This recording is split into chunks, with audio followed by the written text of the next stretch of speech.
Ninth class बेटा आज एक टॉपिक करेंगे मोमेंटम और फोर्स का। उसके न्यूमेरिकल बनते हैं और पेपर में बहुत पूछा जाता है ये। सबसे पहले लिखा मोमेंटम, किस में से है ये? फोर्स वाले जैसे जो आपका फोर्स वाला है, laws of motion and force वाला जो है ना, उसमें से है। मोमेंटम क्या होता है? देखिए आपने 8th क्लास में पढ़ा था और इससे पहले चैप्टर में पढ़ा था दो चीज़ों के बारे में, मास के बारे में और वेलोसिटी के बारे में।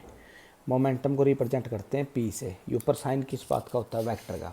वेक्टर का मतलब जिसकी क्या होती है? डायरेक्शन। एक दिन मैंने बताया भी था, मास इनटू वेलोसिटी। मास वेक्टर नहीं होता, वी वेलोसिटी वेक्टर होती है, लेकिन अक्सर 9th क्लास में ऐसे ही लिखा जाता है बस।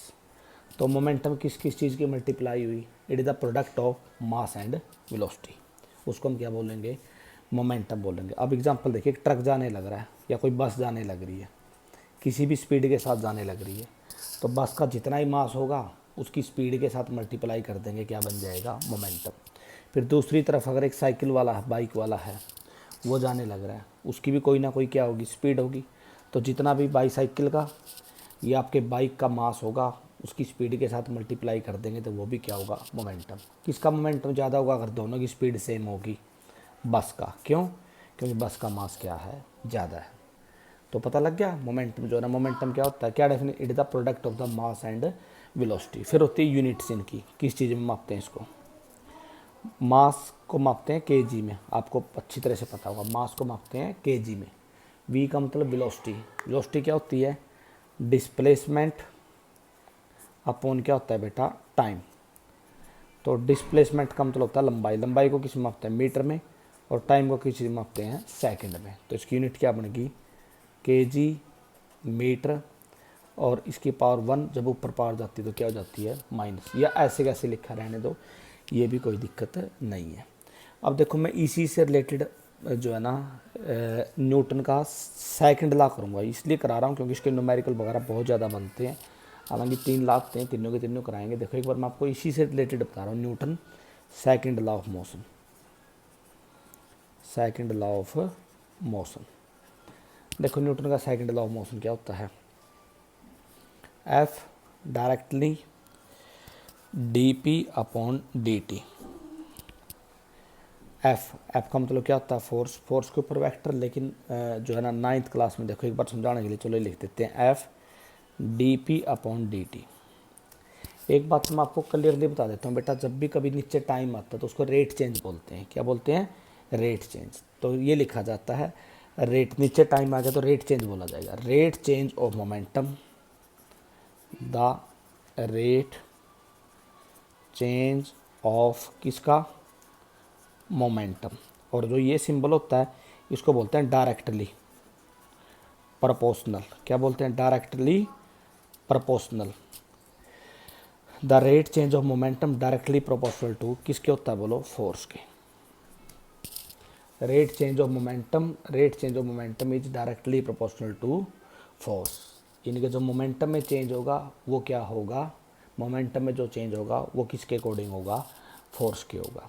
अब मोमेंटम में चेंज हो गया, इनके कुछ पहले मोमेंटम होगा और कुछ बाद में होगा, तो मोमेंटम में क्या हुआ? चेंज। इनिशियल मोमेंटम क्या हो गया? इनिशियल का मतलब पहले होता है, उसको P1 लिखते हैं बेटा, वो मैंने माना mu।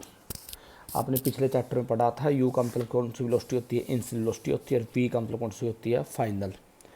P2 क्या पढ़ा? ये पढ़ा आपने फाइनल मोमेंटम, वो होता है m into V. Initial momentum होता है P1 mu, और बाद का क्या हो गया? mv। तो चेंज कितना हुआ बताओ सोच के? शुरू में क्या था? mu, बाद में क्या था? mv। तो चेंज क्या हुआ? P2 minus P1 equal to क्या हुआ बेटा? बोलो बेटा, mu हुआ कम हुआ। मुझे लगता है आपको समझ में आ गया होगा ना, चेंज इन मोमेंटम। देखो P2 माइनस P1। तो अब इसमें जो आप लिखेंगे, देखो यहाँ से F, जब ये डायरेक्टली सिंबल हट जाता कोई ना कोई कांस्टेंट लग जाता है। इस बात का पूरी फिजिक्स में पढ़ाएंगे ये, जब भी कोई डायरेक्टली सिंबल हटता है कांस्टेंट लगता है। तो चेंज इन मोमेंटम क्या हुआ? P2 माइनस P1 रेट है, तो नीचे क्या आया? टाइम। F इक्वल टू के, P2 की जगह बोलो क्या आया? P2 माइनस P1 क्या आया? बोलो क्या आया? mv माइनस में क्या आया? mu अपॉन क्या आया? बोलो t आया। F इक्वल टू के एम। एम देखो दोनों में से कॉमन आ गया, v माइनस यू बाई क्या बच गया बेटा, t बच गया, v माइनस यू। आपको पता है अच्छी तरह से v equal to u plus a t, पिछले चैप्टर में पढ़ा था कि नहीं पढ़ा था आपने, v equal to u plus a t, u को इधर लाओ, v minus u equal to a t, t इसके नीचे लाओ, v minus u by t equal to बेटा क्या आया, ए आया, v minus u by t equal to a. तो v minus u by t equal to a, तो f equal to बोलो क्या है बेटा, के एम ए। बोलो क्या आया, f इक्वल टू के एम ए। अगर कांस्टेंट की वैल्यू आप 1 ले लेते हैं तो f इक्वल टू क्या है, बोलो m, बहुत इंपॉर्टेंट है बेटा। तो न्यूटन का सेकंड लॉ क्या आया, f इक्वल टू क्या आया, m ए। ये 2 टॉपिक कराए हैं मैंने, मोमेंटम का और न्यूटन सेकंड लॉ, इनको तैयार करेंगे और नोटबुक